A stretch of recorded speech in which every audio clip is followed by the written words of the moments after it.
lagi karaokean juga, tiba-tiba ada yang teriak tuh, "Woi, berisik!" Di kamarnya tuh di jendelanya ada cewek, dia ngintip gini nih di jendela, ngintip gitu, ngintip.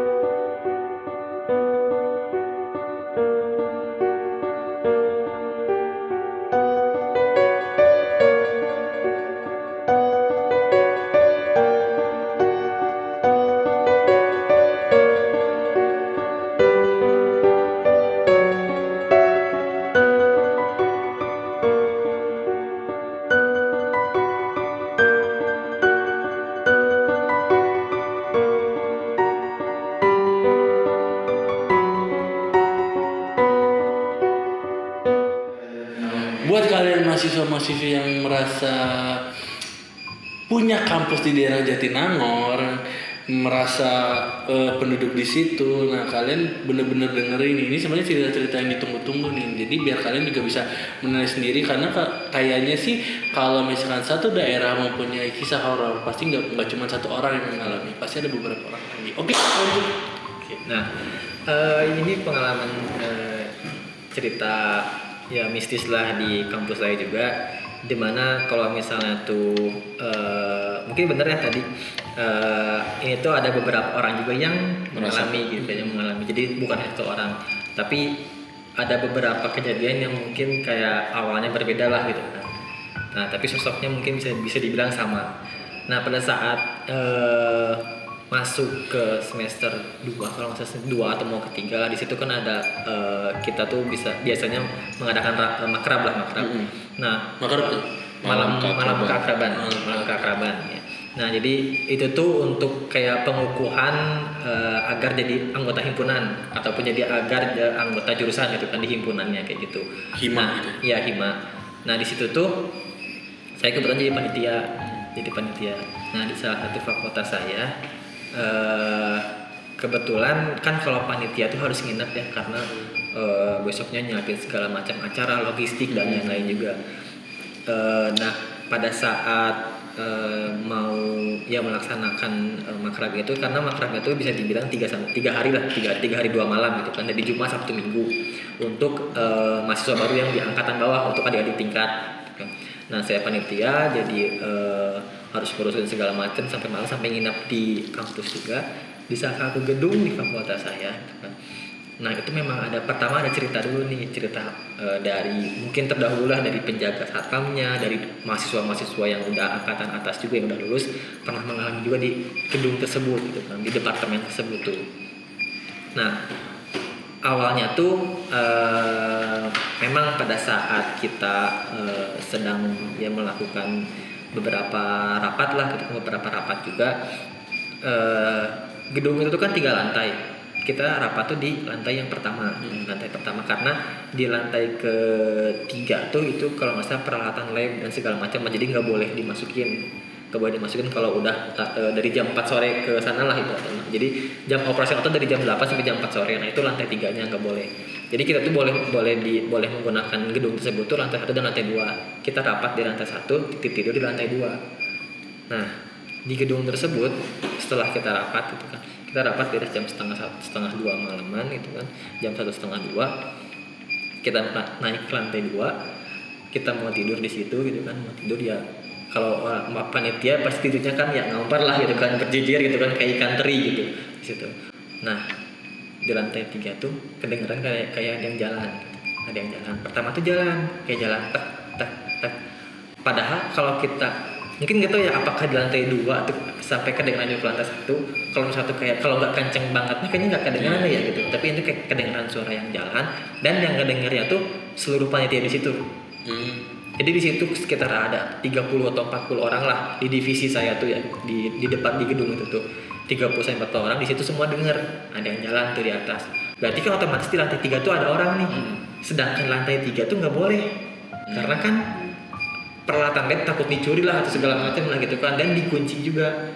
Nah, kita tuh kepala divisi di situ tuh ngecek lah ke atas, karena kan takutnya ada anggota dia yang menyeleweng lah gitu kan, nggak boleh gitu malah ke situ gitu kan. Nah kepala divisi saya tuh naik ke atas itu kan ngecek juga. Nah ditemani juga sama 2 orang, termasuk saya dan juga ada teman saya gitu kan, sama wakilnya juga. Nah kebetulan di situ di malam keakraban saya menjadi penanggung jawab juga kan, penanggung jawab wakil dan juga kadifnya tuh kepalanya tuh ikut ke atas tuh ngecek gitu kan, karena takutnya ya anggota-anggota bisa jadi ada yang mungkin takutnya masuk ke situ, dan juga kan barang-barang lab tuh bisa dibilang mahal ya gitu ya, takut pecah dan lain-lain. Nah di situ lebih ke mikirnya karena kan perizinan dapat gedung juga susah banget ya. Nanti kalau ada apa-apa salah divisi. Nah salah divisi semua tuh kena. Kita ke atas lah gitu kan, kita bawa kunci, pada kunci itu kan di kepala divisi ini dibuka lah gitu kan, kita cari lu. Jadi kayak di gedung ini tuh maksudnya lebih ke kan lorong nih, pas kita masuk lorong, terus ini tuh tempat lab ini, jadi pinggir-pinggir kita lorong di tengah-tengah gitu loh, kayak gitu di lantai 3 gitu. Nah di paling ujung gitu kan, lorong paling ujung itu tuh kelihatan ada orang gitu kan. Nah kirain tuh anggota kita kan, maksudnya anggota divisi gitu kan. Jadi si gedung lantai 3 ini tuh dia punya 2 tangga kayak naik buat keluar gitu loh. Naik terus bisa keluar juga di tangga di ujungnya gitu kan. Nah kan kita tuh ngebuka di sini ya, sedangkan di sana tuh kan pasti dikunci. Nah di ujung lorong itu tuh di ujung itu kayak dia mau turun tangga gitu tuh, ada nih di sini tuh ada kayak laki-laki lah, sosok laki-laki kalau nggak salah gitu kan, tapi pokoknya lagi berdiri aja dia, ini tuh berdiri gini. Terus karena lorong tuh gelap jadi kelihatannya siluet itu ya emang kayak ya orang lah, ibaratnya itu orang, dan dilihat juga ya kakinya napak gitu kan ke tanah gitu. Biasanya kan kalau yang kayak gitu nggak napak ya katanya. Nah dia berdiri, kita panggil lah kan gitu, woi ngapain gitu kan di situ. Tidur katanya, nggak boleh kesini kan, kalian tahu gitu kan di sini tuh nggak boleh, sampai teriak-teriak di lorong lah gitu kan si kepala itu, karena marah juga, udah dibilangin kesini malah nggak boleh gitu kan. Nah dia tuh nengok, tapi kan gak kelihatan mukanya ya, dia nengok, kelihatan kepalanya bergerak nengok, terus dia turun ke bawah ke tangga yang di sana tuh, kita kejar lah. Nah ya soalnya ya ngapain ke bawah, soalnya dikunci juga kan, kita kejar sampai ujung lorong gitu kan.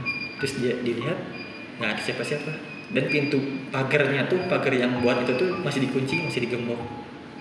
Kita balik lagi, si sosoknya ada di belakang kita, di lorong yang sebelahnya yang kita mau naik. Kayak maksudnya kita tuh kan kita ngejar, nggak ada nih gitu kan. Pas kita mau balik lagi, ada di ujung yang pas kita naik. Itu tuh di situ kayak itu ya, kita di situ tuh lebih ke mikirnya, oh ya udahlah, kita kan tahu maksudnya ada cerita-cerita dari angkatan dulu juga, karena emang ada penunggu di situ, dan emang penunggu itu di lantai 3. Di situ kita baru ingat, si wakil divisi ini dia ngingetin,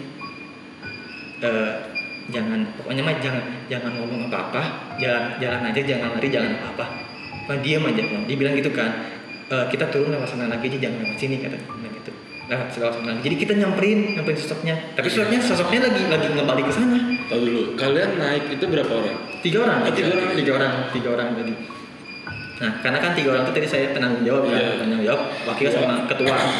Nah si wakil itu udah tahu gitu kan, karena emang di situ tuh ya ada penunggunya juga, jadi dia bilang jangan lari, terus jangan ngomong apa-apa, kita jalan aja, kita turun lagi lewat sana gitu kan. Terus ya udah kita jalan sambil lihat sosok itu tuh. Jadi pas kembali sosok itu tuh emang di depan mata, tapi kan emang warnanya agak jauh agak jauh orangnya gitu. Tapi jelas ya kayak siluet gitu, karena lampunya pun nggak boleh dinyalain di lantai 3 tuh, karena kalau lampunya nyalain pasti penjaga yang di bawah pasti langsung naik ke atas. Berarti ada orangnya di atas gitu kan. Nah itu nggak boleh, pasti nanti ini salahnya divisi lagi tuh semua gitu kan. Nah kita tuh jalan gitu kan, tapi kayak kelihatan lah gitu kan, karena sinar-sinar yang dari luar tuh masuk ke dalam juga kan gitu, kena selas-selas gitu kelihatan. Terus sambil merhatiin jalan aja pelan-pelan, jangan lari ya, dia bilang jangan lari, udah diem aja. Pas setengahnya kita mau nyampe sana, di pertengahan dia turun ke bawah, ke tangga gitu kan. Kan kalau yang pintu yang di awal itu emang dibuka kan, ya emang dibuka. Dia turun, terus kata wakil saya itu bilang udah diemin aja katanya gitu kan, diemin. Terus pas gitu jangan diikutin kemanapun gitu, gitu kan. Tapi dia pas turun tuh, pas kita turun nih, udah sampai turun bawah kita ngunciin gemboknya gitu kan. Kita lihat ke atas, sosoknya ada lagi di depan. Tapi lagi ngebalik ke sana. Berarti di Pokoknya dalam badan teralis ya? tangga itu. Iya di teralis tangga itu kan kita kan ngunci gini nih, kita ngunci gini. Nah pas kita beres kunci gitu kan, kita ngelihat ke tangga lagi mau balik, kayak gini, ada lagi di situ. Tapi lagi mau balik ke sana. Dia bilang, oh udah. Tapi kita benar-benar pokoknya nggak dia si waktu itu bilang nggak boleh teriak, nggak boleh apapun, udah diem aja. Karena katanya pas waktu ya kan setelah di situ kayak ada sosok, udahlah kita tidur lah gitu kan, kita tidur. Besoknya saya nanya Kang gitu, kenapa membuat saya katanya boleh bacaan atau gini jangan nanti keganggu, kalau keganggu semuanya bakal keganggu di situ katanya.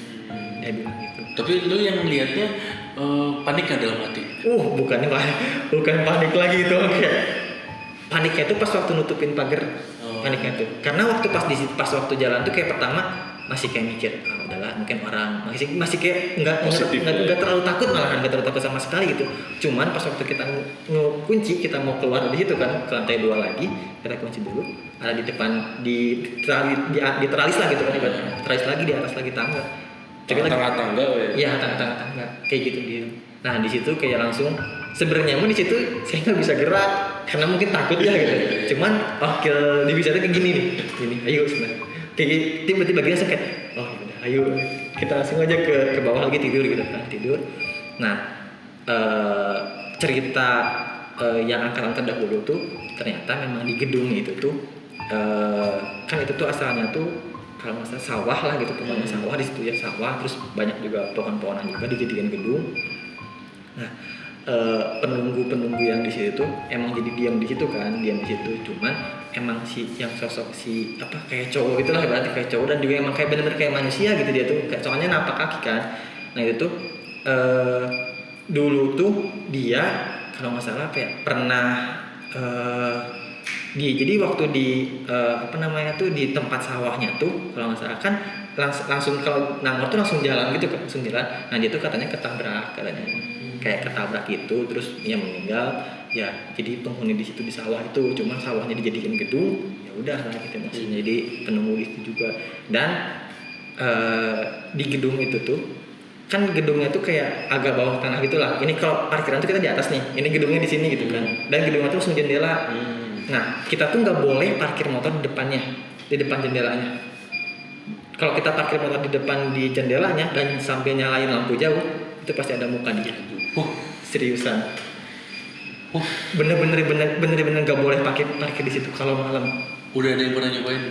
Nah waktu itu saya nggak berani ya, cuman emang angkatan 2017 waktu dia nge-ospek saya, berarti ya waktu dia nge-ospek saya juga dia tuh nginap juga di gedung itu. Dia nginap di gedung itu, malam-malamnya dia nggak sengaja parkir motor di situ. Di depan si gedungnya kan kaca semua kan, jendela semua gitu. Nah dia tuh parkir motor di situ. Kan dia tuh lampu jauh tuh udah otomatis lampu jauh karena kan dari awal gitu kan, bukan sengaja di striking itulah ibaratnya mah ya, dinyalain gitu. Dia parkir motor di situ. Pas dia mau standar, dia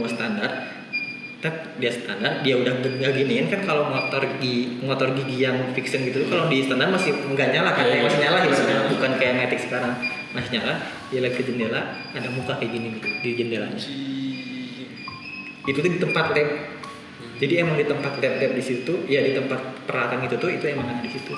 Dan sampai sekarang pun kalau misalnya tuh parkir motor malam nggak pernah di daerah situ, di depan situ nggak pernah. Karena ya mungkin kalau dari segi penasarannya karena belum pernah ngeliat juga. Cuman kalau sekalinya ngeliat kayaknya nggak kuat deh gitu. Nah itu lebih ke itu di gedung departemen saya. Lebih ke itu yang cerita palingnya epicnya lah gitu di situ. Karena memang si sosok itunya benar-benar udah kental banget sampai penjaga si kuncinya gitu, penjaga kuncian yang di gedungnya tuh udah tahu kalau misalnya tuh nih dia tuh suka ngeliling tiap lantai 1, 2, 3 gitu. Tapi dia diam di lantai 3. Ya PW istilahnya. Gitu. Oke, untuk Mas Hardi itu cerita kampus yang paling epic. Ya itu yang paling epic. Oke. Dari segi pengalaman pribadi, entah di luar kampus, entah di kampus lagi, ada nggak cerita yang epic lagi? Paling ya di luar kampus sih Di soalnya luar kalau ya kampus. di kampus lagi itu ya tadi kan emang yang paling epic ya cuman memang ya kalau perintilan adalah itu mungkin kalau dibahas panjang banget dari Iya, sini. iya. Kalau pengalaman pribadi di luar itu lebih ke ya di rumah sih sebenarnya. Oh, Di rumah nenek sih rumahnya. Oh. Cuman kan kalau rumah saya rumah nenek itu kayak ngumpul gitu lah jadi deket-deket lah dulu tuh deket-deket kan. Nah itu tuh kejadian pas saya waktu SMP kelas 1 kalau nggak salah karena itu yang benar-benar sampai benar-benar masih keinget lah sampai sekarang tuh. Nah pada saat itu tuh ini sebenarnya singkat banget ceritanya. Saya tuh nginep di rumah nenek. Nah jam 10 tuh saya pinginnya tuh tidur tuh di bareng sama paman kan.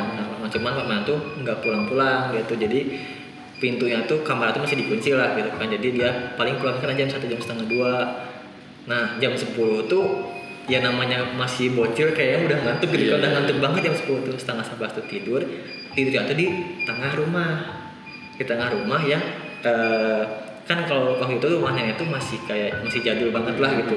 Tangga pun tangga kayu jadi saya tidur di sini nih di tengah rumah gitu kan tengah rumah di karpet itu tangga ke atas. Tengah rumah itu maksud posisi dalam rumah tengah. Ruang tengah ruang keluarga lah Iya. ruang keluarga. Saya tidur di karpet gitu kan di sini karena ketiduran lah ya ketiduran juga sambil nunggu paman saya kan nggak datang juga ketiduran. Nah itu ada tangga gitu kan tangga ke atas gini tangganya masih kayu gitu kan. Di atas tuh nggak ada apa sih cuma gudang doang gitu gudang doang. Nah ketiduran di situ saya tuh kan ngadep tembok tidur nanti pas jam 1 kebangun jam 1 jam setengah 1-an pokoknya kebangun setengah 1 karena pengen pipis ke kamar mandi lah. Kamar mandi kan harus ngelewatin tangga ya tangga kita ngelewatin tidur lagi. Nah bisa tidur tuh kayak masih merem gitu kan.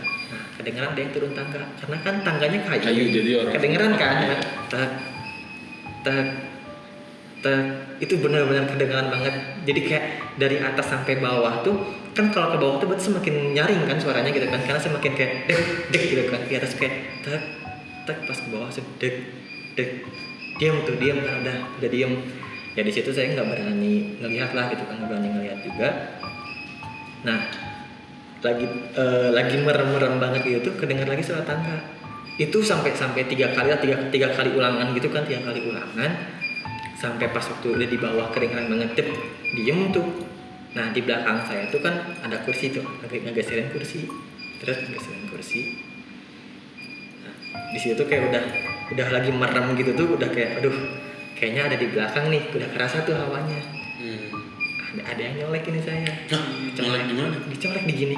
Pakai jari? Ya pakai jari. Kerasa dingin banget. Awalnya bisa dingin banget. Kerasa dingin banget. Saya kan ngadep tembok kan. Saya ngadep tembok gini aja ngadep tembok gak berani banget. Nah dipegangin saya itu. Saya otomatis sebenarnya nggak mau nengok, cuma nengok otomatis kan kayak otomatis nengok gitu. Yang tadi belakang saya nenek. Itu tuh masih benar-benar ingat banget. Ya kalau ini benar-benar kayak kalau yang nggak percaya ternyata keluarga saya tuh udah benar-benar di ini banget jadi yang ngeliat nenek matanya keluar satu dan posisi tidur enggak dia kan berdiri gini saya kan tidur di bawah nih tidur di bawah nah kayaknya dicolek gitu kan tok gitu dia lagi gini saya ngadep ke belakang nah itu pasti nenek lagi bungkuk gini nih matanya keluar satu ininya tuh udah habis pokoknya lah habis di sini satu dia lagi gini diem terus dia senyum langsung udah gitu nggak bisa gerak apa benar-benar nggak bisa gerak tetap ngeliatin aja neneknya tiba-tiba azan hilang tuh besoknya langsung sakit 2 minggu saya sakit iya sakit apaan 2 minggu tiba-tiba panas semua panas badan kayak udah makan paracetamol semua pun benar-benar panas 2 minggu baru tapi sosoknya tuh jelas banget. Wah jelas banget, itu benar-benar jelas banget. Kayaknya mentalnya kan iya, tapi emang gue pernah baca ya orang yang ngerekam dapat penampakan itu bisa sakit loh. Iya. Nah waktu itu viral, jadi nangkep video tuyul jelas di HP, setelah ngerekam sakit besoknya. Itu tuh benar-benar kayak wah Soalnya kan waktu dulu tuh di rumahnya tuh masih percaya kayak gitulah. Iya. Jadi kayak kita tuh nggak datangin paranormal, activity gitu-gitu lah pokoknya mah. Datang juga ustad-ustad. Ternyata emang ada nenek-nenek di situ. Dan memang setiap malam gitu kan. Itu tuh setelah jam 12 karena kan jam di nenek saya tuh masih jam jadul, kayak kalau jam 12 itu kayak teng gitu kan. Itu kan berarti kedengeran itu jam 12 malam nih gitu kan. Jam 12 malam. Nah, itu selalu keluar di situ tuh. Kebetulan saya lagi tidur di tengah gitu kan. Jadi lagi tidur di tengah, dicolek pas ngeliat, wah itu benar-benar masih keinget sebenarnya sekarang tuh kayak sosoknya benar-benar kayak gimana nenek. Sosoknya ingat banget gitu. Pokoknya kan matanya keluar satu, ini hancur banget karena lagi bubuk, senyum lagi. Tapi pas kan ngeliat nih, pas sudah ngeliat itu ada nggak misalkan semenit 2 menit sebelum azan, kan menghilangnya azan. Iya. Itu berarti kira-kira tatap-tatapnya itu berapa lama perkiraan? Nah sebenarnya mah asalnya tuh kan saya tuh beres dari kamar mandi itu kan 1:30 bangun nih. Setengah 1 bangun. Ya paling ke kamar mandi 5 menit lah, Iya. 5 menit 10 menit lah gitu kan. Tidur lagi gitu kan, tidur lagi nggak bisa tidur nih. Bisa tidur. Tidur kayak masih ngedenger aja suara gitu. Nah udah pokoknya udah 3 kali balikan suara yang tangga, ngegeserin pintu, ngegeserin kursi, nyolek saya ngelihat. Kayaknya itu nggak sampai jam 1 deh gitu, tapi benar-benar kayak kerasa cepet aja gitu. Oh. Jadi kita itu kayak hilang kesadaran pas ngelihat ini aja benar-benar terus tiba-tiba azan Nggak teriak. hilang aja. Nggak teriak. Nggak bisa gerak, nggak bisa teriak, Kaku ya semua. kaku aja semua. Tiba-tiba subuh. Tiba-tiba subuh. Tiba-tiba subuh. Iya. Dan berapa jam sih? Nah kalau misalnya dibilang itunya benar-benar kayak saya ceritakan ke nenek saya tuh, saya bilang, terus sare di tengah rumah, dia bilang gitu kan. Padahal ini sare di pinggir nenek gitu, berarti gitu kan. Terus kayak ya nggak tahu lah, orang saya mau tidur di paman gitu kan, maksudnya di kamar paman, tiba-tiba ketiduran di tengah rumah, ya udah, memang gimana lagi gitu kan. Bilang gitu. Dan itu waktu pas dia masih ingat kelas 1 SMP benar-benar makanya nggak berani tidur lagi di situ. Nah, ketika azan menghilang, lanjut tidur apa sholat? Sebenarnya mah di situ tuh baru sadar kayak langsung kayak bisa gerak, nangis aja. Nangis. Pas nangis langsung ngadu. Karena nenek saya keluar, teman saya keluar ngadu semua. Oh, jadi pas nangis mau keluar. Langsung ya, tapi soalnya emang udah pernah tahu juga kalau misalnya tuh rumahnya saya tuh agak gitu. Jadi pada saat keluar tuh nangis gini, besoknya saya pulang ke rumah gitu kan, saya sakit lah 2 minggu.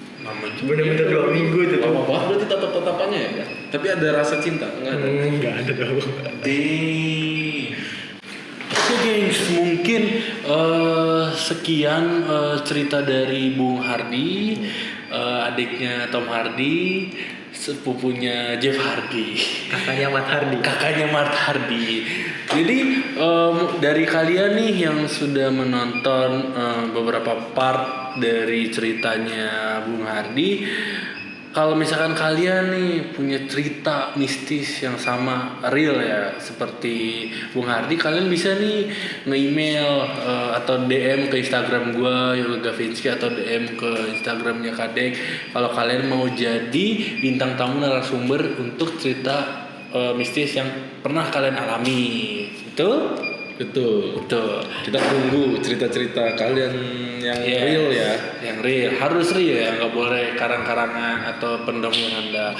Nah, gue mau ngingetin nih, sebelum video ini berakhir, sebelum kita pamitan, jangan lupa klik tombol loncengnya agar selalu ada video-video terbaru dari kita Kauga, dan jangan lupa apa Dek? Like, comment, and Subscribe. Nah, kita sangat berharap banget gitu ya disupport dengan cara like, komennya kalian gitu, meramaikan video-video kita. Kita sangat menghargai itu, kita sangat mengapresiasi itu. Oke, nggak perlu lama-lama lagi. Mungkin untuk sekian saya dari Yoga Gavinsky pamit undur diri. sekian dari gua Kadek Kaniska pamit undur diri. Saya Hardy Nugraha pamit undur diri. Oke, kami semua pamit undur diri. See you on the next video. Woo!